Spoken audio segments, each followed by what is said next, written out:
Guys, good Wednesday afternoon. My name is Jerry Miller, and welcome to the I Love CVille Show. Thank you kindly for joining us on an absolute glorious day to be alive. I mean, it's vibrant, it's dynamic, it's beautiful outside, and I have a pep in my step on this Wednesday.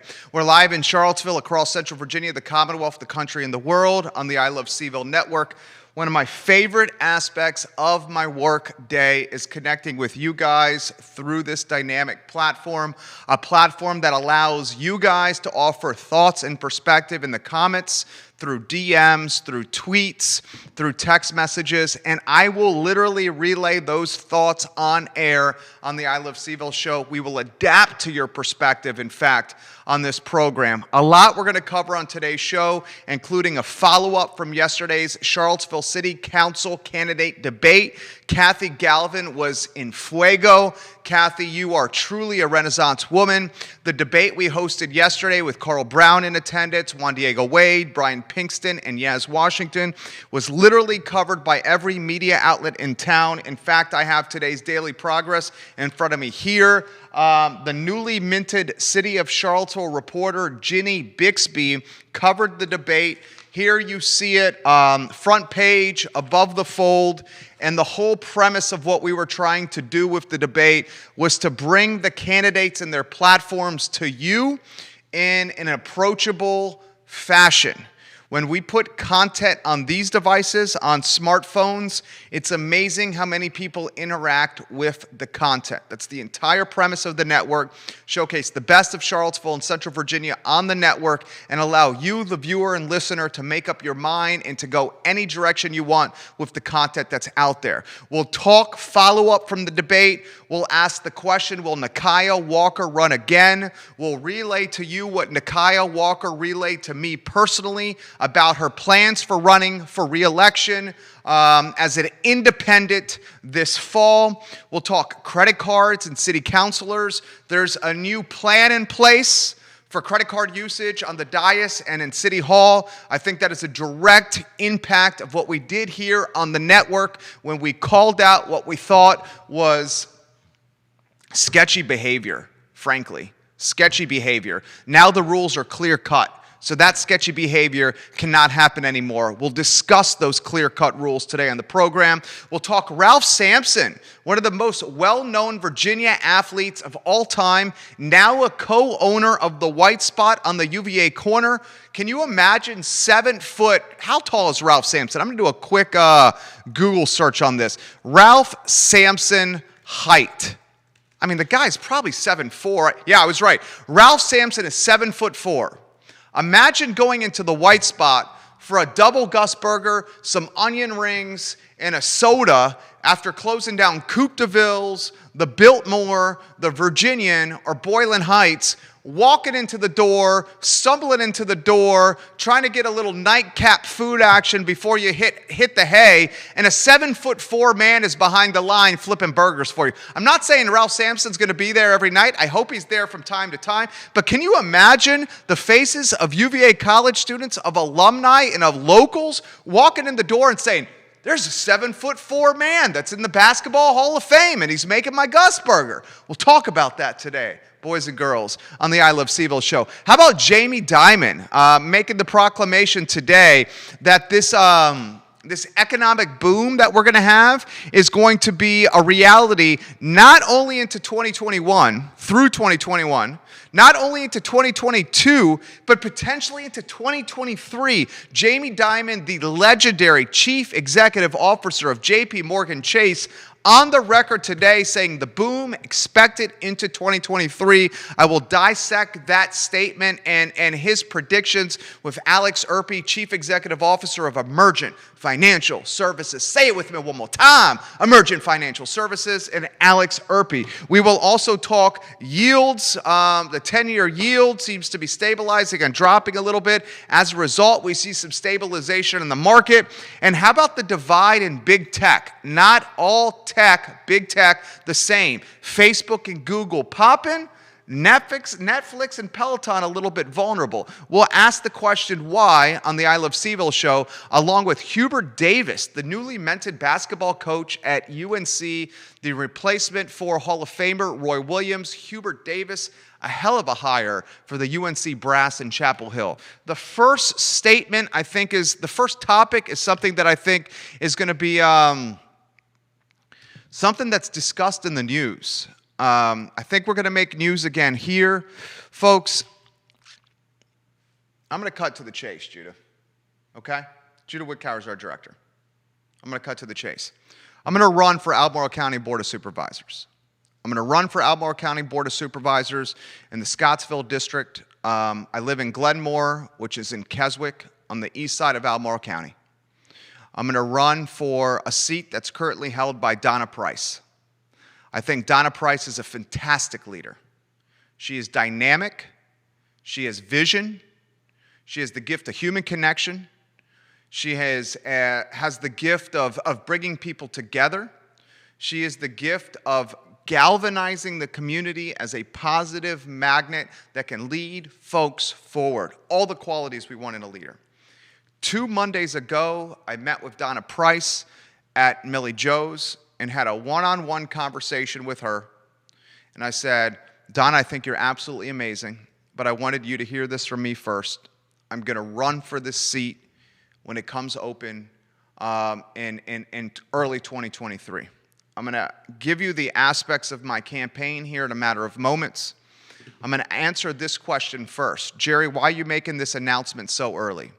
The reason I'm making this announcement so early is for a number of reasons. A, I think it's imperative as elected officials that we be transparent with our intentions. And my intentions for a little while is to be more civically engaged with this community. Now, I have an amazing wife. She is without question the sun in our family solar system. She's the foundation of our little 3-person family. We go as this beautiful, intelligent, amazing mother and wife goes.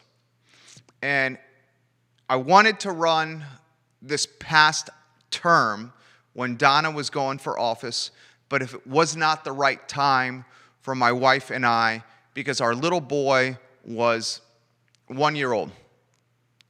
And I'll tell you what, being a parent and being a dad and being a mom, it is no easy task.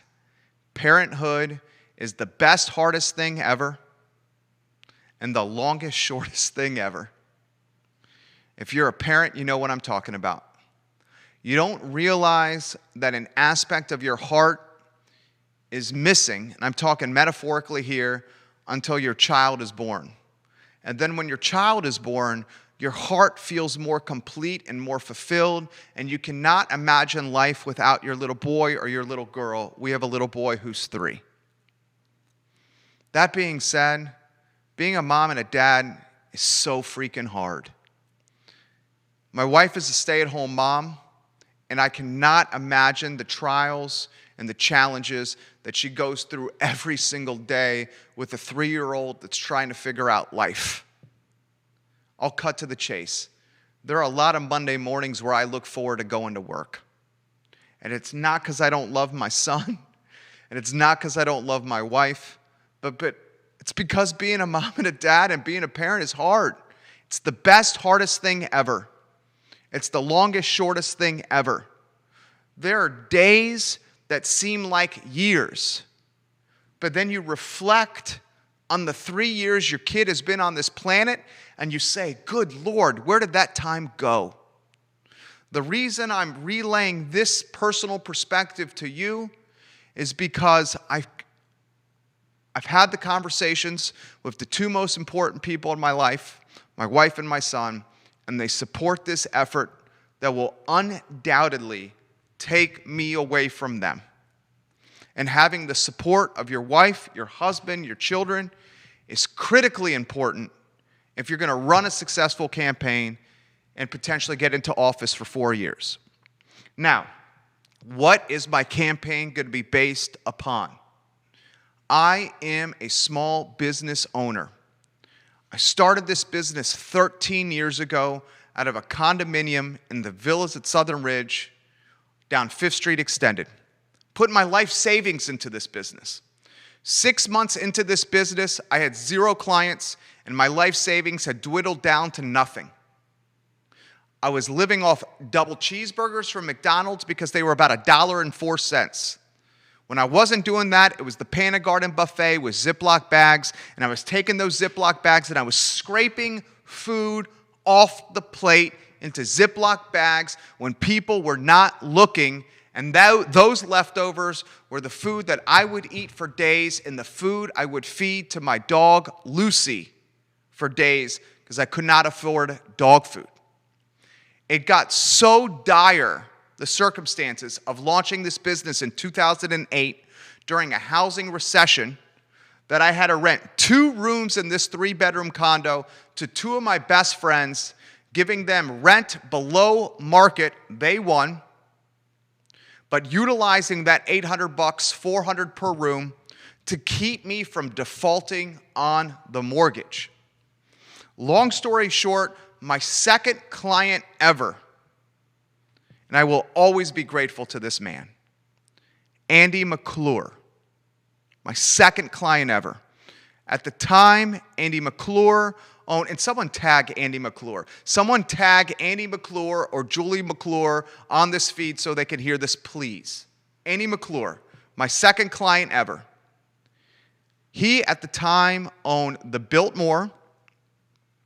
He owned 3. Remember 3, the bar in the corner? It was Jabberwocky, it was Greenskeeper, it was 3. It was a number of different iterations. At the time, he owned the bar 3, where Jabberwocky and Greenskeeper was located. On top of the Biltmore, he owned the Virginian. He owned West Main. West Main is now Tavern and Grocery. He came to me and said, I need to revitalize my websites. We did the project for him. We exceeded expectations for Andy McClure, and we built trust with him because of POP, proof of performance. That POP led to Andy McClure saying, I have a concept for a burger bar that I want to open in Charlottesville. Maybe we call it Union Burger Bar. After some rattling off of names, going back and forth and brainstorming, we settled on what is now Citizen Burger Bar. My team designed the brand, the logo, the website, and launched the restaurant from an advertising campaign on social media for about 6 months, 3 months before it opened and 3 months after. Today, Citizen Burger Bar is one of the most successful, one of the best restaurant experiences in Central Virginia, one of the top revenue-generating businesses from a restaurant standpoint in Central Virginia. You go to Citizen Burger Bar, it's always packed. It's got the sports bar theme. It's got the beer theme. It's got the burger theme. It's one of the approachable restaurants from a price point standpoint on the downtown mall, the crown jewel of Charlottesville. When word got out that we built the brand, helped build the brand for Citizen Burger Bar, our business, my business, an advertising agency absolutely exploded. It just exploded. That led us to launching Charlottesville Restaurant Week, which we sold to Blair Kelly and Bill Chapman. That led us to launching the Charlottesville Home Makeover Project, a partnership we did with NBC 29, I Love CVille Shopping Week. And today, boys and girls, we have some of the top clients in not only a 50 or 60 mile radius of Charlottesville, but clients up and down the eastern seaboard.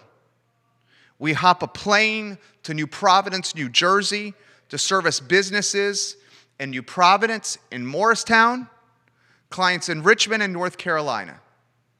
Where I'm going with this is I have personally seen firsthand the value of small and medium-sized businesses for this community. I have seen the jobs that can be created when an entrepreneur launches a business in this community. I have seen the tax revenue that can be generated, incremental tax revenue, when we support and invest into small and medium-sized business and the entrepreneurship vision of the leaders of these businesses. One of the top tenets in my campaign for Albemarle County Board of Supervisors, the Scottsville District, is prioritizing the economic growth, prioritizing the support for entrepreneurs and small and medium-sized businesses, prioritizing the new job creation that comes with small and medium-sized businesses across Albemarle County. We must, as elected officials, find incremental sources of tax dollars, as opposed to taxing our citizens even more. Taxing our citizens more is a regressive tactic. These tactics impact our Albemarle County and Central Virginia citizens that are living on the financial margin the most. Top tenet in my campaign: supporting small and medium-sized businesses and the growth, the economic revenue, the tax revenue, the new job creation that comes from supporting these entrepreneurs and their business endeavors.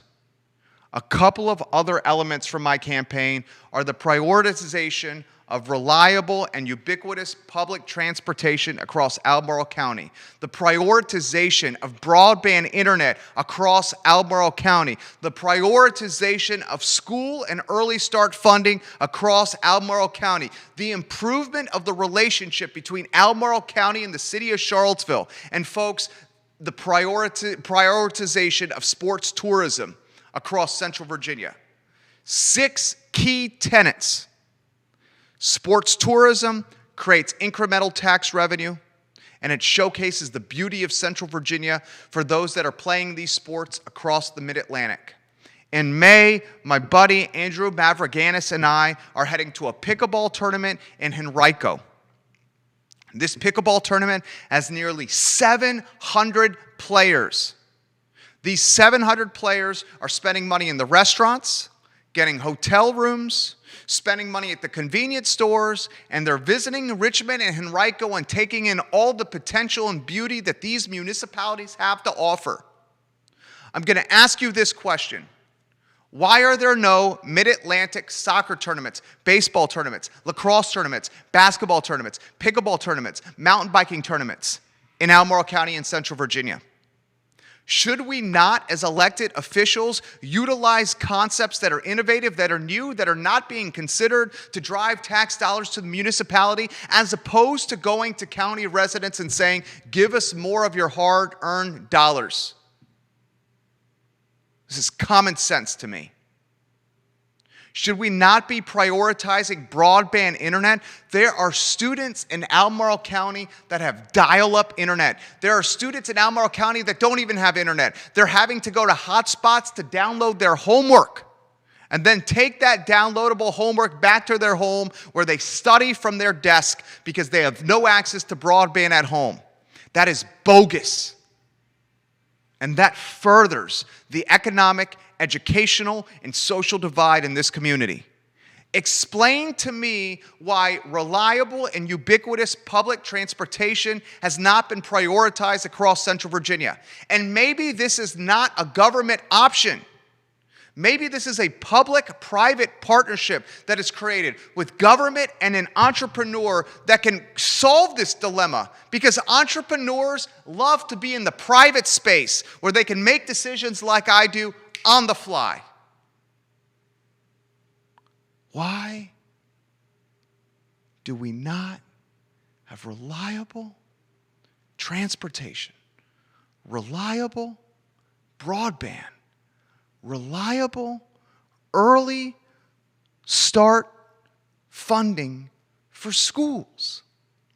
My little boy is 3, and because of COVID, we chose to keep him out of those preschool options that you see at First Presbyterian Church or First Baptist Church, because the safety and health of this kid means the world to my wife and I.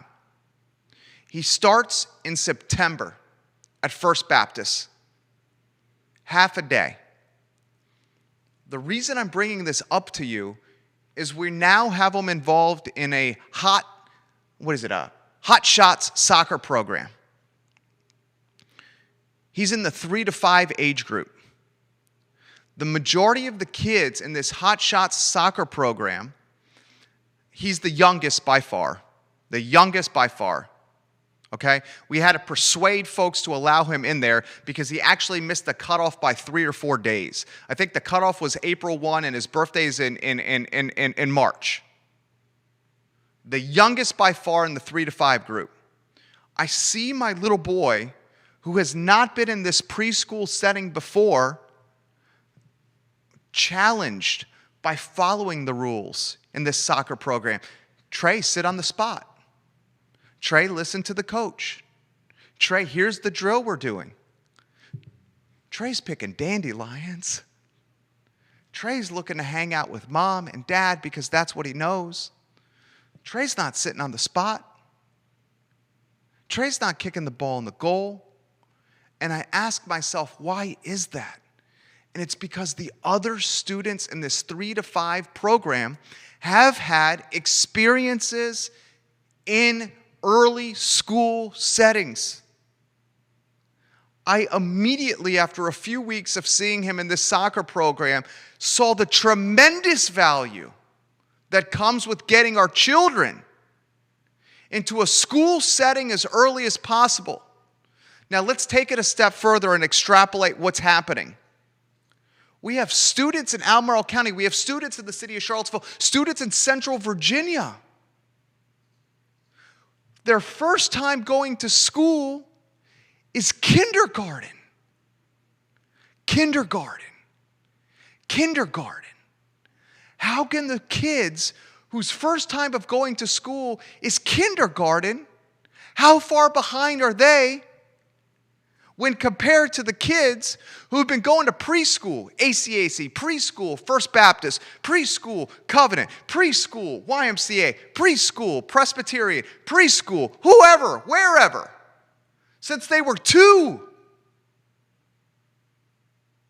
We're already creating behind the 8 ball type of setting. We're asking kindergartners to compete against peers that have been in a classroom setting for years. And some are in a classroom setting in kindergarten for the first time. We have to prioritize early education funding. We have to prioritize broadband. We have to prioritize transportation. We have to prioritize economic foundations for small and medium-sized business owners. And we have to prioritize sports tourism, incremental tax revenue, as opposed to regressive tax tactics that impact those that are living on the margin the most. Those are reasons why I will run for the Scottsville District and Albemarle County Board of Supervisors. More on this discussion on the I Love CVille Network. I'm going to ask for your support.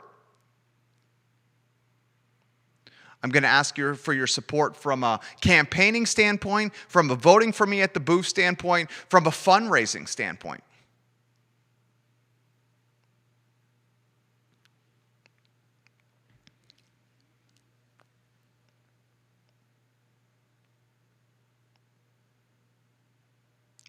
And you know what?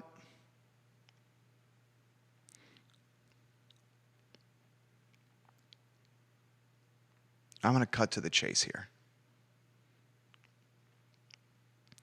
I have been so disenchanted, so demoralized, so disturbed, so disgusted, so depressed, so downright downtrodden by leadership in the city of Charlottesville. I have seen this leadership divide a city, Charlottesville, and that division trickle into the counties across Central Virginia. So much so that there's a Boycott Charlottesville Facebook group that has 10,000 plus members in it.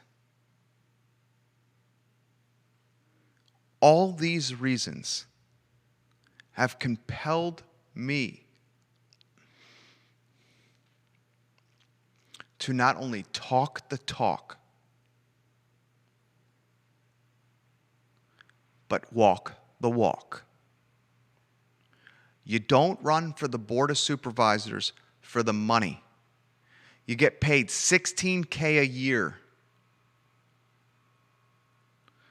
The opportunity cost of my time for the Board of Supervisors, as opposed to focus on running a booming business, is tremendous. But if I do not do this,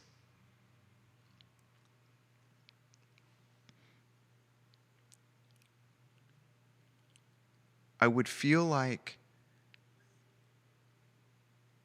I wouldn't be utilizing the gifts that God has given to their fullest potential. And for those reasons, today, on the 7th of April in 2021, I'm going to announce my intentions to run for Albemarle County Board of Supervisors, the Scottsville District, a seat that's currently held by Donna Price. Please cut that into a sizzle reel, Judah Wickower. That's a hell of a long sizzle reel, my friend. But it's something the community needs to hear. Thank you, sir. Thoughts, comments, concerns, I have thick skin, put them in the feed.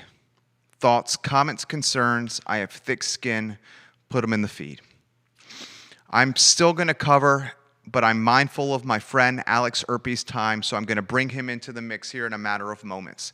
After the interview with a true financial genius, community leader, Alex Urpí, I'm going to call him in about 4 seconds here. I'm going to give you a follow-up from yesterday's campaign, yesterday's city council debate, here on the I Love CVille Network.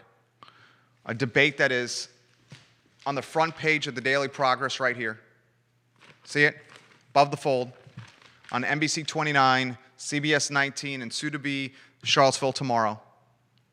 We're going to talk Ralph Sampson, co-owner of the White Spot. We're going to talk what Mayor Nakaya Walker said to me about her campaign for 2021 and whether she will run for re-election. I will read it to you verbatim, what she said to me. We'll talk Hubert Davis, the new basketball coach at UNC, and the fact that Lee Elberson is going to join us on the program tomorrow. But first, I'm going to welcome Lee. I'm going to welcome Alex Urpí to the show. Judah Wickower, our fantastic director, an inner circle friend who is absolutely family. Alex Urpí is on the line. Judah Wickower. Hey, Jerry, how you doing? I'm doing well, sir. How are you? I'm doing great, thanks. Two gentlemen in a blue button-down shirt that is almost identical. I like the look. I like I'm told by people that bid checks are in, or at least I was told this probably too late for them to be in, but it still looks good.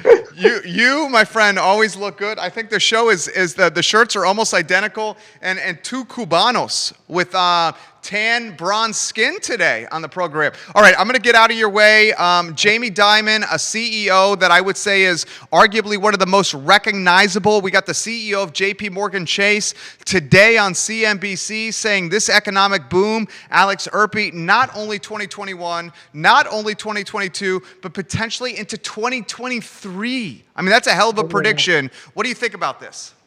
I mean, he's not the only one. I think the IMF, the International Monetary Fund, is also basically coming out there and saying they think this will be one of the largest economic recoveries worldwide that we have ever seen coming out of this. And I think that's somewhat inevitable in the sense of, I mean, when you intentionally shut down the entire world economy, as you reopen, you have a rejuvenation of sorts. And I think it for the United States, I think it speaks a little bit to our entrepreneurial spirit, because I mean, we lost 30% of small businesses, around 30% of small businesses last year. So for us to be looking ahead and seeing this kind of positivity is good. And I think my brother recently showed me that as difficult as it was to lose 30% of small businesses last year, 2020 also saw one of the highest numbers of new businesses under 1 year old in American history. in a long time. So it just shows you that people get right back up, and as difficult as it is for some people, and we definitely have to be out there helping them, it shows you that that spirit is still alive. We just need to, A, get out of the way when we're holding small business entrepreneurs back, and B, help them through tough times that we have imposed in the sense of lockdowns. And the virus is beyond our control, but help them through the lockdowns that we've imposed. Great fact from the dapper Nicholas Urpí. Is that from who that was from? From Nicholas Urpí. He's our research guy back there, Nicholas and Michael, and he keeps us on our toes, my father and I. Nicholas Urpí, also a social media ninja and wizard. The man lives on social media. As someone who also does that, Nicholas Urpí, I got a lot of respect for you, my friend. I'm going to throw this to you here. Local question, not a macroeconomic question, but something local. Mm-hmm. Easy, difficult, challenging to start a business in this community we call Central Virginia. You are a sounding board for so many businesses, and we don't even need to go the Emergent financial services route, because I'm going to cut to the chase. Xavier Urpí, just like my father, offered you and your brothers and my brother and I a foundation that a lot of families don't have. Mm-hmm. We come from families that are two-person households, families that valued education so much that they demanded excellence in education, yes, or we got the belt, the switch, whatever you want to call it, if we didn't get good grades in my family. So we have undoubtedly a foundation that a lot do not have. Where I'm going with this is, in your position as a leader in this community, certainly in the Latino community, you are a sounding board for many who want to launch companies. Easy, hard, difficult, challenging to launch businesses in Central Virginia, from what you've heard, the word on the street. From what I've heard, I would say difficult. And I say that not from a perspective of being able to go out and market. There's a lot of resources that exist to help people start businesses in this area, especially Charlottesville, Albemarle. I mean, that's where my experience is, having done it here. I say difficult because, particularly just thinking of the Latino community in mind, it's hard enough to go through the challenges of licensing, registration. Who do you get in touch to get your business license? How do you, or if they're not answering you on the zoning or the taxes, how do you find out about it? And so that's hard enough. That was difficult enough for me, even coming from a business background. I mean, my father was an entrepreneur back in the 90s, right? And so you have some sense of how Mine too. Yours as well. So, I mean, that's difficult enough when you have that connection. But for a Latino coming here for the first time and approaching all these barriers to entry, and I think that's really what they are. We talked about barriers to entry a lot in economics with respect to big companies, but they exist with small companies. You have to just think about that everything that we put in as a regulation, even if ones that are meant to keep us safe, even ones that we, in the food industry, the health inspectors, all these barriers that we put, they are barriers. They make it easier for people who have already crossed the barrier to stay in business and harder for people who want to enter into the business to enter into there. So my question is always, what can we do to still to keep ourselves safe? In other words, you don't necessarily want anybody popping up and saying, I'm a financial advisor, give me your money, and don't ask any questions, right?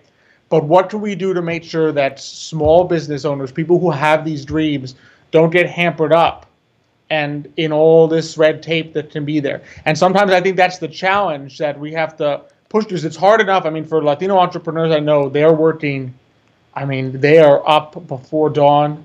They are working to the wee hours of the night just to keep the business alive, to do what the business requires, whether it's the restaurant business or whether they're in landscaping, whether they have a shop somewhere. I mean, they are in, sometimes we would always talk about at Forward Adelante events, sometimes people would ask, how come there's not, the small tiendas and the mercados that are here in Charlottesville? I'm like, they're working. They don't have time to come at 5:30 to a networking event. We try to bring them in and make connections, but that's hard because they're working so hard for their business. And so what can we do to not add additional effort and difficulties on top of that? So that's why I say difficult. Doable if once you're connected to the right resources. Like CIC is great help with this kind of effort. They have people there that can help start go through the process. There's a lot of good resources out there, but if you're not connected to them, it can be very difficult. How do we solve that? How do we make it easier? Because I don't want to assume here. I have a pretty good feel for your ideology, Xavier's ideology, when it comes to hard work and politics and how you go about your business. How do we solve making business creation and business start easier? To be honest, for me, I think for my dad and I think it starts at the beginning. In other words, do we have a posture of encouraging people to do it, or do we have a posture of discouraging? In other words, making it appear so onerous that you don't even start. And so when you go out there and the first thing you do when you want to start a company is LegalZoom tells you, yeah, we'll take care of everything with the state, but now you have the county, you have the city, you have the zoning, you have this. Once you put someone a 10-item list of regulations they have to pass, already there's a discouragement factor. It's like, oh, they must not really want me. So my thought is always, can we streamline this? Can we make this that you go to one place and you fill out one form that has everything that we would need to know, and now you can be in business? Not that you have to go to multiple places and fill out. I think there's 7 different steps on the to get a business license, depending where you are and whether you're in a zoning building. I mean, that was difficult even for me to figure out because I'm not an expert in real estate and what zones in what way. And you're a UVA graduate. And I'm a UVA graduate, yeah. And I studied economics in UVA, and they don't teach zoning laws and regulations, right? And so to ask a small business owner to try to figure this out, you want a small business owner to be an expert in what they do, and then the passion that they have, not to become an expert in law in order to figure this out. And so for me, it's always, can we simplify things? Can we make it really easy such that when people go to start a small business, they're like, oh, good. I feel like my county, my city is encouraging me to do this. Because we were talking about this with Carolina Medina when she came on the other day on Today Mañana, just how so many people that have been through CIC, the program, they come back for the alumni reunions in droves. This is probably pre-pandemic, obviously, at those holiday parties in droves. And we're like, why is that? Because they were so encouraged by what they went through there that they kept coming back. They said, I want to be part of this even though I don't have to anymore, right? And so what can we do as just a community to say, no, we really, really want to encourage you to become an entrepreneur, and we will not just support you by patronizing your business, we'll support you before you even get started by saying we will make this as easy as possible for you to start. And so that's always how I see it, because the moment you put a bid list in front of people, you get discouraged. It's hard not to feel. It's like you feel the sense of, maybe they don't really want me to do this, right? And I think especially with the Latino community, we got to send the message, no, we're glad you're here, and we want you to be able to share your culture and your passions with us. We don't want to be like, why are you here asking to start a small business? That was beautiful. So well said. Alex Urpí, CEO, Emergent Financial Services, today y mañana, tomorrow at 10:15 a.m. on the I Love CVille Network, a phenomenal show. Throw this to you. The business owners that you're advising that have had businesses that have been running, I'm not talking the startups that have been running, what are they saying to you about, good night, this is hard. These are the challenges I'm facing. Like these are the hurdles I want to overcome. Because one of the things that I think you and I embody is we try to be problem solvers. We're fortunate to have deep Rolodexes. And if we don't have the answer, we probably know someone who does have the answer, and we're the source of the source, if you may. Your show, what do you got here? What are the challenges for those that have been in business that we can help alleviate the challenges? I think it's tough to answer that one only in the sense of the challenges have changed so much in the last year. If you had asked me this a year ago, they would have seemed, some of the typical trends would seem minor compared to what's happening now, in the sense of, and really the number one thing is just there's still a lot of restrictions in place. And I'm not sure to what extent it's within our power to control those, right? But there's just, the consumer confidence has not quite reached the level. There's still a lot of fear, there's still a lot of concern. There's still the residue of the lockdowns, I would say. In other words, you lock down, when you lock people up and say stay home for your own safety and the safety of everyone around you, and then you begin to sort of take away the fences, people don't automatically start acting as though there's no fences anymore. Sure. Because you've herded them into this little space and said, nope, whatever you do, don't go out for your safety and the safety of others. And it's hard to sort of take away the fences and say, oh, now you can go out, don't worry about your safety and the safety of others. So it's a very big shift, and I think it's reflected in the fact that if you're in particular industries, and I mean especially I would say what we call the blue collar, the essential worker kind of industries, and even the hospitality, the restaurants and stuff. The number one thing is still it's challenging to get people in the door. It's challenging to be able to reach out, and I think that's the number one thing, right? We can all service the customers we have, and I think this is the same in my business as it is in a restaurant or as it for a construction business. We're still able to service the customers we have, the clients we have. We've pivoted, we've innovated, we figured out ways to serve our clients. The challenge is how, and you know this as well as I do, Jerry, if you're not growing as a small business, you're shrinking. That's right. And if you're not growing, you're going the other direction. There's no, I'm just going to stay where I am. And that's like every day. It's every day. You have to be growing. And so I think the challenge is growth that I have seen the most. It's hard to meet new people and to go out and acquire new clients, new customers, when there's just still so much anxiety and still so difficult to reach out face to face, because that's what does it. We can do the Zooms work, and I always say this, right? Zoom works when you know the person on the other Zoom line. Yeah. It does not build the trust that comes from meeting someone in person and being able to talk with them and get to know them as a person. You can't do it with the screen. That's why it's virtually the same. It's not quite the same. Well said, Judah Wickhauer. Alex Urpí is the CEO of Emergent Financial Services. Let me throw this to you. Help me solve this dilemma.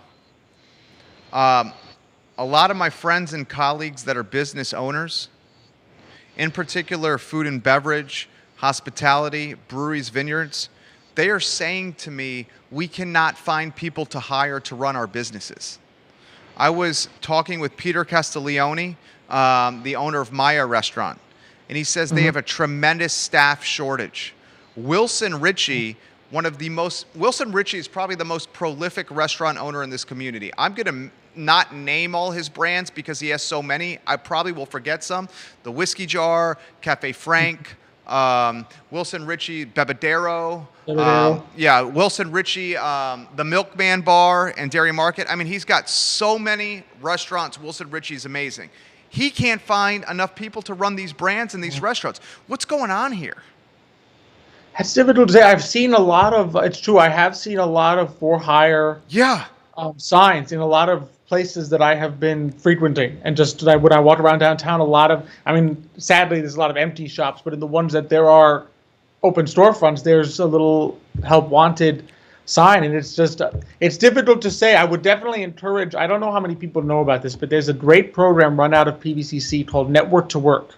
Okay. Network with the number 2 work. And it's run in part by Frank Squillacci, who used to be at the Chamber of Commerce back in the day. And they do a really good job in terms of working with businesses to train people, in other words, train workers to take the position at certain businesses. So in other words, the businesses, I need someone with these skills. And rather than being a mismatch of, well, here's someone who doesn't have those skills, and the business saying, well, I need someone with these skills, Network to Work sort of works with the business to say, can we get someone the skills that you need? In other words, help this person become the person that you need. So that's a good resource. And I think the more we can have of that type of resource, I think that's really how the new economy will work. Because the risk you always have with recessions, and I think with pandemic, is the skill sets change in the time that people are out of work. So in other words, we had a huge economic downturn last year. A lot of people laid off. Now you're 12 months in, businesses looking to hire, they need a certain skill set. And all of a sudden they say, well, no one seems to have the skills that I'm looking for. Or people that were lost their work last year saying, oh, I don't think I fit with this one anymore. Something's changed, right? And so I think for us to be able to fix that, we have to be willing to invest a little to say, okay, how can we caused the lockdown in the sense of choosing to address the coronavirus in this way by shutting down the economy. What can we now do to make sure that these workers now can get the skills they need to catch up? Because technology has continued to change in 12 months, right? But we just laid off people in the middle of a pandemic. So how can we sort of make that up and work with people to make sure that they feel confident to apply for these jobs, that they know they're out there, and that if there is a little bit of a mismatch, what can we do to close that gap so that they can get the job and the business can say, yeah, I'm willing. I bet you a lot of small business owners are willing to put a little something, a little effort in, right, to get the perfect person for their job. Right? They're not out there saying, I'd rather have no manager than pay too much for a manager. No, they'd rather have a manager. Sure. Because otherwise your business can't run. And so I think that from an entrepreneurial standpoint, I think a lot of working with groups like Network to Work can probably yield a lot of benefits for bridging that gap that was caused by just having such a disruption last year. I'm going to ask you a very pointed question here. With the stimulus money, trillions of dollars, the federal government flooded Americans with, in this 12, 13, 14-month period we call COVID and quarantine and lockdown, did we change human behavior and work ethic because we paid people to stay home and sit on a couch? And now that human behavior and that work ethic may not have the same fire or let's get back to work mentality that it had before COVID. Ooh, I would hope not. I would hope there's always the moral hazard that you talked about with these actions. I would hope that the temporary nature of it and just the shock nature of the fact that it was in response to pandemic hasn't changed habits that much. My suspicion is that fear and uncertainty are probably playing a greater role than complacency. Okay. So I just feel generally speaking, well said. People, sadly, and it's just a fact of human nature, I think we tend to be more motivated by fear and uncertainty than by complacency, in a sense. And I feel like if we can get those under control, if we can drive away the uncertainty, drive away the fear, make people realize, look, we're coming out of this and we can do it safely while reopening. While not, we don't have to close ourselves in. We can go out there and follow the rules we got to follow, but to make sure this works. And don't put any rules that we don't need to have in place just for the sake of looking like we're being careful, right? And I think once we do that, I think my hope is that the complacency will come away, because I think it's more driven by uncertainty than anything else. Presuming, of course, that obviously we don't continue, which you definitely don't want to change to a facet where you're discouraging people from work, because I think there's a lot of satisfaction and self-worth and dignity that comes out of working hard and being able to do something for yourself and have those dreams. Because we talk about entrepreneurial dreams all the time, but workers have, like, people that work for entrepreneurs have dreams too, right? A lot of them actually enjoy what they do. It's not always a question of, I have no choice but to work for this entrepreneur because I don't want to be an entrepreneur. Sometimes people are like, no, I actually enjoy working with this great entrepreneur. He takes certain risks, I take certain risks as the person working there, but we work together as a team. And I think people do derive dignity and self-satisfaction from that. So I would hate to discourage it, but my hope is we haven't yet. Dude, you are amazing. This guy is amazing. And I'll tell you why. not only the words and the intellect and the perspective, we had a completely different script for this interview in our pre-production meeting, and the dude just completely adapted on the fly to the conversation, which is just a testament to his skill set. Today, y mañana, it's going to be a big one. Tomorrow at 10:15 a.m. on the I Love CVille Network, presented by Forward Adelante, presented and powered by Emergent Financial Services. My friend, what do we have tomorrow cooking? Yeah, and Ristel Noel State Farm is also our powering sponsor. And yeah, tomorrow's going to be what tell Judah to get ready, because he's probably going to get an email after this with all the list of people coming in. So tell him to be prepared, because we're going to have, first we're going to have Martin and Phil from Charlottesville Tree Service. It's a veteran-owned company here. The great guys.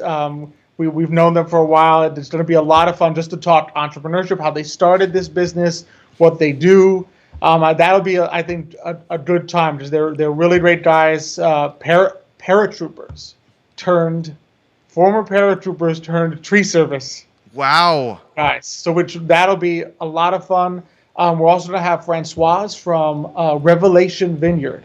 So Okay. she's here in Central Virginia, just to talk what it's like to start a winery in Virginia, right? What that's looked like in the past year, how you even begin that process. Maybe we'll talk a little barriers to entry, because that's not necessarily an easy thing to start from scratch, and see what she has to say on that. So that should be exciting. And then my dad and I were going to spend a little time going over the Restaurant Recovery Act, because I think particularly for a lot of Latinos that are in restaurants, and a lot, and all the other restaurateurs in the area, there's some definite help coming that way, because we know they've been hit very hard, and sometimes it's not easy, particularly for Latino entrepreneurs, to access PPP and some of the other assistance that's been going out there. So there's a new restaurant recovery that's coming our way, but there's some steps you have to take to be ready for it. So my dad and I will spend a little time bilingually making sure we get the info out on what are the steps to be prepared to get this assistance, especially for an industry that isn't quite all the way back yet. Dude, this was your best interview yet. He completely adapted on the fly to a brand new script that I surprised him with literally in real time, and you could probably not even tell that he was surprised by this. He's just such a sophisticated and seasoned and talented broadcaster. He's also the CEO of Emergent Financial Services. His name is Alex Urpí. Alex and Xavier Urpí host Today y Mañana. It airs tomorrow at 10:15 a.m. on the I Love CVille Network. It is probably the most knowledgeable offering show on this network. I mean, I literally, on this network, I watch all the shows, every single one. Even if I'm not in studio, I'm watching every single show. That show offers the most knowledge bombs of anyone on this network, and it's not even close. And I sincerely mean that. I'm looking forward to watching you guys tomorrow. I love your family.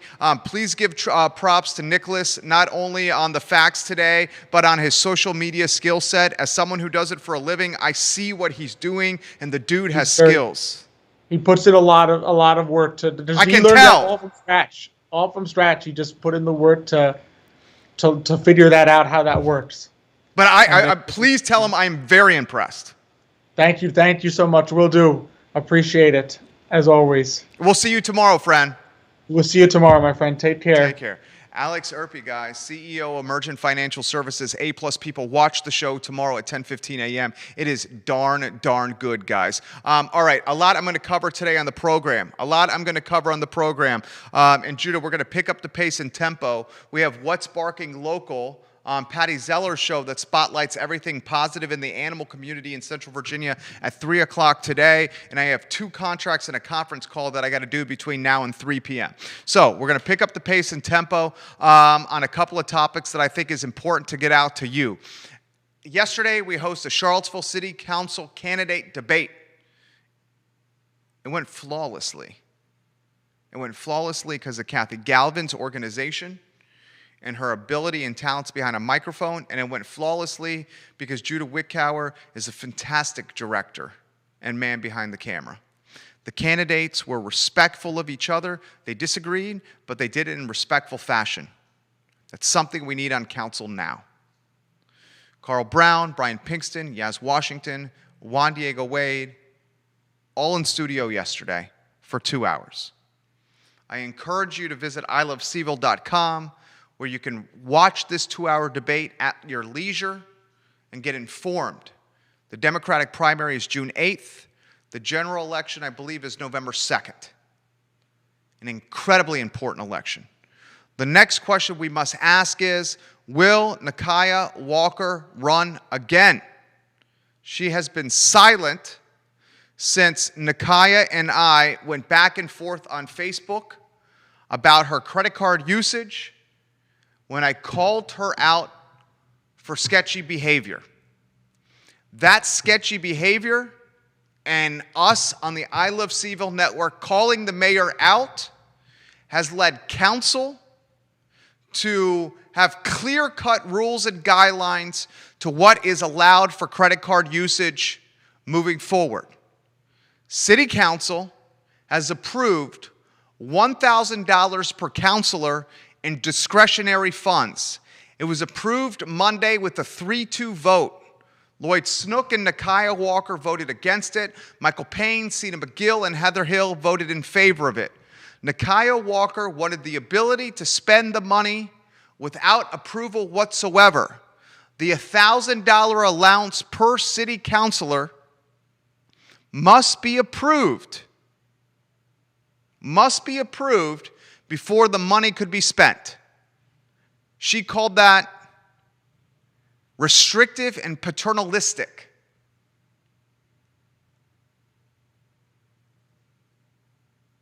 Mayor Walker. Of course it's restrictive and paternalistic. It should be. It's not your money. It's taxpayers' money. You can't spend taxpayers' money without restrictions. I'm shocked that I have to say this. You can't spend taxpayers' money without restrictions. You can't spend taxpayers' money without restrictions. You can't spend a G note without rules. Does that not seem like common sense? It does to me. Lloyd Snook was opposed to councilors paying people to speak in public meetings in support of the councilors who are paying them to speak. Frankly, so am I. But in government and in politics, you got to hedge and you got to come to a middle ground. And the middle ground is a G note per councilor when approved by local government officials. And from my standpoint, that is a pretty good situation. And it's better than this nebulous gray area that we previously were in, where Joe Plantania, the top cop in the city, said, look, I can't press any charges. These rules are so bogus, there's no charges to press. Get your house in order, council. Then this network that reaches more than any other network, people than any other in Central Virginia, said this is bogus, brought it to everyone's attention, and on Monday, we get rules, guidelines, clear-cut instructions on how you can spend taxpayer money. The question we must ask each other, will the mayor run again as an independent? I'm going to relay the message she sent to me on Facebook when we were going back and forth in very public fashion in front of the entire community about credit card usage in a matter of moments. Before I relay that message to you, I'm going to ask these questions.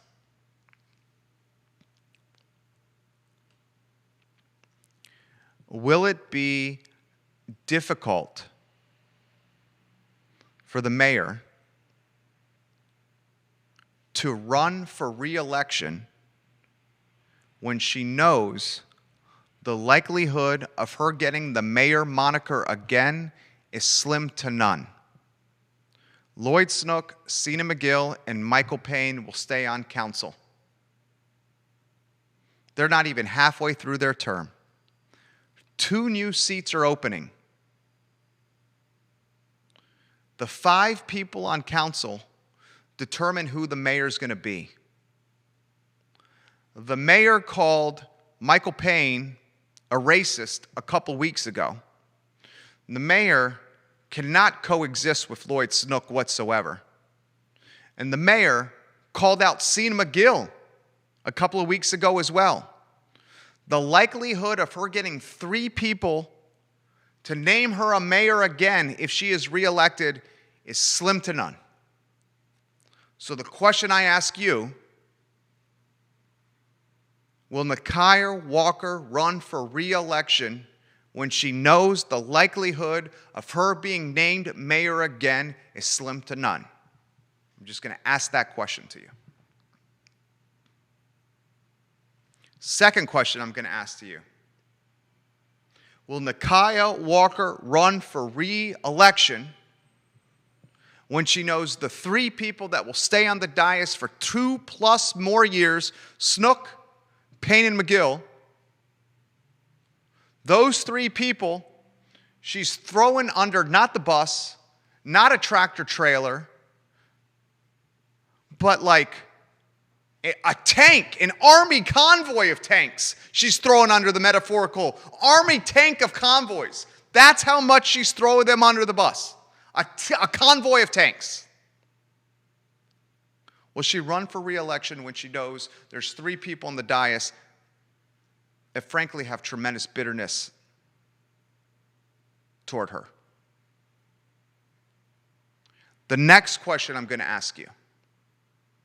Prior to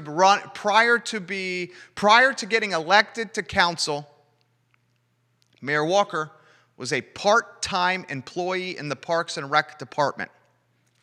I don't know what her salary, what her pay was as a part-time employee. I do know she's making $20,000 per year as the mayor.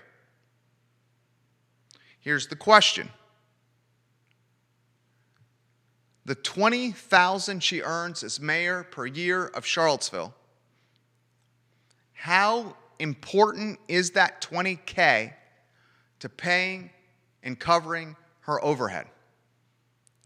That $20,000, from a reading the tea leaves standpoint, would seem much more valuable to a part-time employee in the Parks and Recs Department when compared to a lawyer, Lloyd Snook, when compared to Heather Hill, who stopped working in the private sector to pursue this elected position because her husband has a strong paying job, which helps cover the lion's share of family overhead. So that's another question.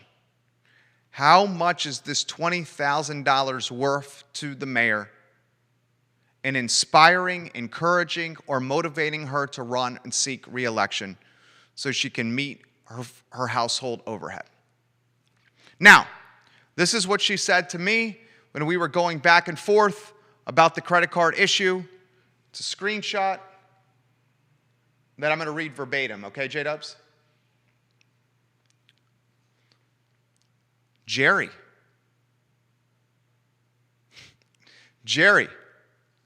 this is all the time that you're getting from me. I have a campaign to prepare for.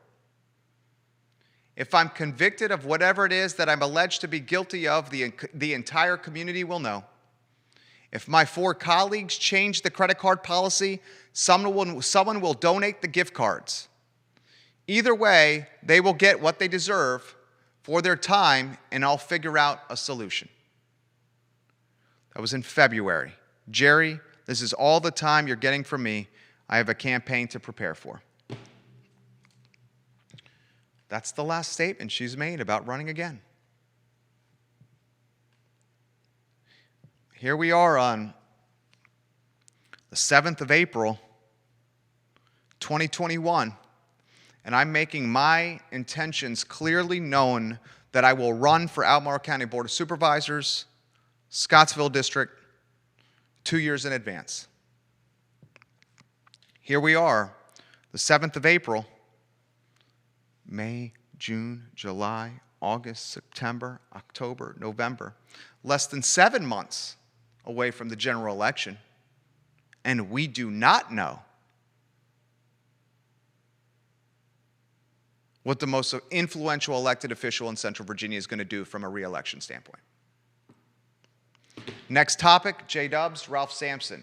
Can you imagine a 7'4" man flipping burgers, making Gus burgers, getting onion rings, grills with ice cream? God, I would love some grills with ice cream. Those donuts, J-Dubs, on the flat top, J-Dubs, with the ice cream, J-Dubs, some grills with ice cream, J-Dubs. You'd like that, right? J-Dubs, you been in the White Spot? J-Dubs loves food. Is that fair? I love food. You love food. A couple of great things J-Dubs has going for him. The man has the secret to the fountain of youth. That's why they call him the young cowers. The man can eat anything he wants and he does not gain weight. Is that fair? You don't gain weight, dog. You got a very high metabolism. You got a very high metabolism. Can you imagine a 7'4" man making Gus burgers and we walking in, Judah, after closing down the Biltmore, and we say, Ralph Sampson, make it a double Gus with cheese. What would you order? You get a single Gus, my friend? You got the double Gus. I go to double Gus too, Jada. You want to get? Come on, give me a little knowledge bobs on the microphone. Can we get you over there? I'll put you on the spot here. I'd love to see what that order would be. My order, J-Dubs, is a double Gus with cheese, side of O-rings, Coca-Cola Classic, and some grills with ice cream. I would love if they were served by Ralph Sampson, college basketball Hall of Famer, 7'4" man, and now the new co-owner of the White Spot. And get ready for the food truck, the Gus Bus. The Gus Bus. The Gus Bus will go on the road to a festival, vineyard, and brewery nearest to you. And maybe you'll get a 7'4" man in the Gus Bus making you Gus burgers. I think it's beautiful. I think it's absolutely beautiful. Last item out of the notebook, Hubert Davis, the replacement coach for Roy Williams, the newly minted head basketball coach in Chapel Hill, Hubert Davis. I think it's a fantastic hire. They stayed within the family. Hubert Davis has name recognition as a former ESPN analyst, one of the greatest basketball players to wear the baby blue, the powder blue for North Carolina. Now the basketball coach at UNC, competing against Tony Bennett, Mike Krzyzewski, and a very talented Atlantic Coast Conference coaching tree. Hubert Davis, welcome to the ACC. Tomorrow on the show, Lee Elberson, Chief Executive Officer, Claiborne Education. On Friday's show, Rico Hearns, Mr. Sweet Lick himself, will join us in studio. I did Rico's show today. That will be dropped later in the week, maybe next week. And the man behind the camera, Chris Doman, is going to join us on the program as well on Friday.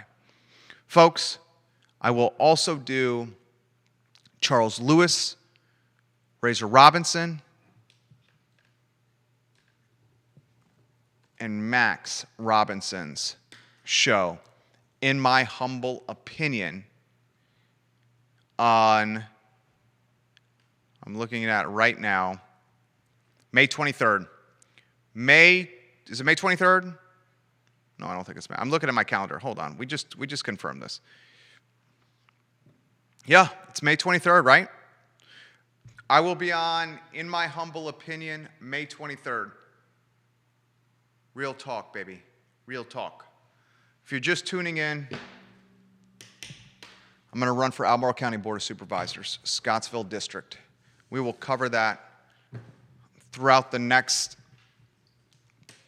year or so as the campaign launches, as the PAC is created, as the fundraising efforts, as the campaign efforts as the team efforts gain momentum.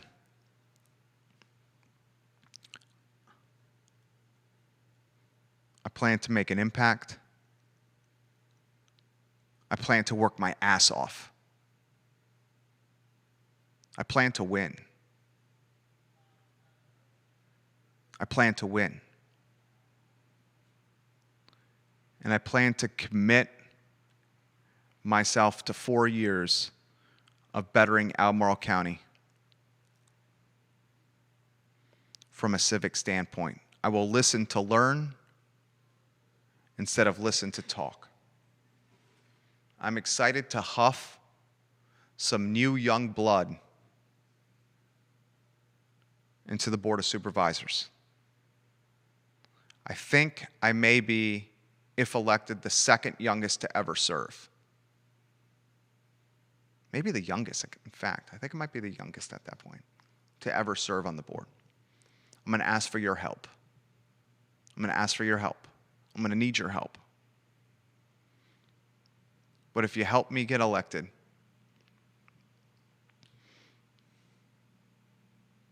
you will have a transparent, elected official